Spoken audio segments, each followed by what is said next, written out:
जी का माला पहनाकर स्वागत करना चाहती हूँ।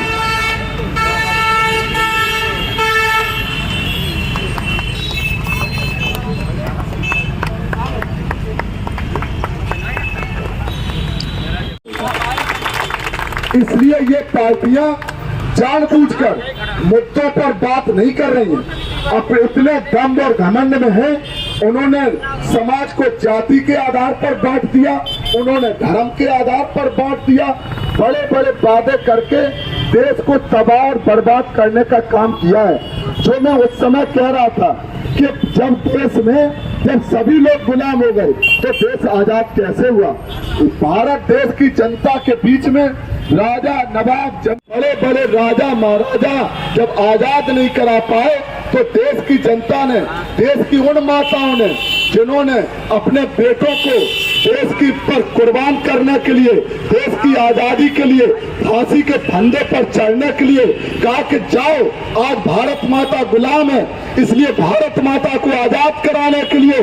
तब तक घर लौट के नहीं आना, या तो वीर गति को प्राप्त हो जाना या देश को आजाद करा के घर लौटना। और मैं उन वीर शहीदों को लाख बार उनके चरणों में नमन करता हूँ कि लाखों वीर शहीदों ने हंसते हंसते फांसी के फंदे पर चढ़कर देश को आजाद कराने का काम किया। उसी समय भारत देश में एक घटना और हुई।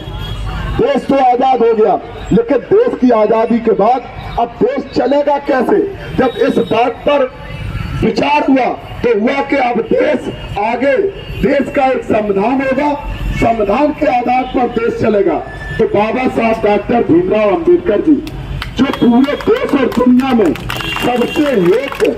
संविधान को बनाने के लिए पूरे दुनिया में सबसे योग्य व्यक्ति थे, लेकिन कांग्रेस पार्टी ने, इस बात को आपको समझना है कि कांग्रेस पार्टी ने, जो संविधान सभा का चुनाव हो रहा था, कांग्रेस पार्टी ने परम पूज्य बाबा साहब को संविधान सभा में चुनकर नहीं आने दिया था। आज जो कांग्रेस पार्टी के लोग दर दर भटक रहे हैं, कह रहे हम भी बाबा साहब को मानते हैं। अब तो इनको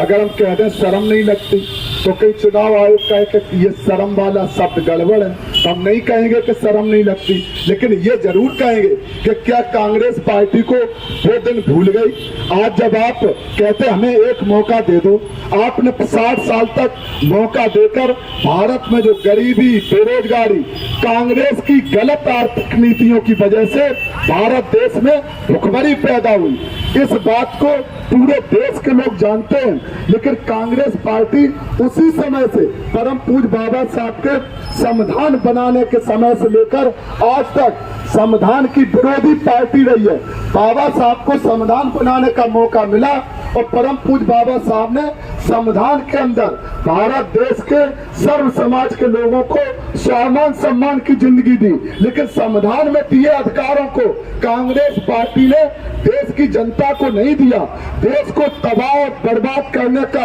अगर सबसे बड़ा कोई काम किसी ने किया है तो कांग्रेस पार्टी ने भारत देश की करोड़ों जनता के साथ विश्वासघात करके उसको गरीबी और भुखमरी में धकेलने का काम किया। इस बात का फायदा उठाकर आज जो भारतीय जनता पार्टी सत्ता में है,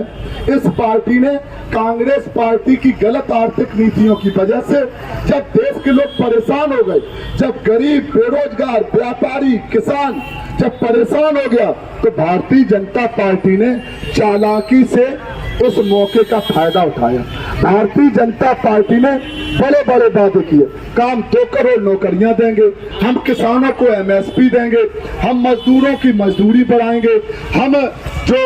मजदूर, किसान, व्यापारी सबको बड़े बड़े वादे करके भारतीय जनता पार्टी ने देश की सत्ता पर कब्जा किया। इस बात को आपको समझना पड़ेगा कि भारतीय जनता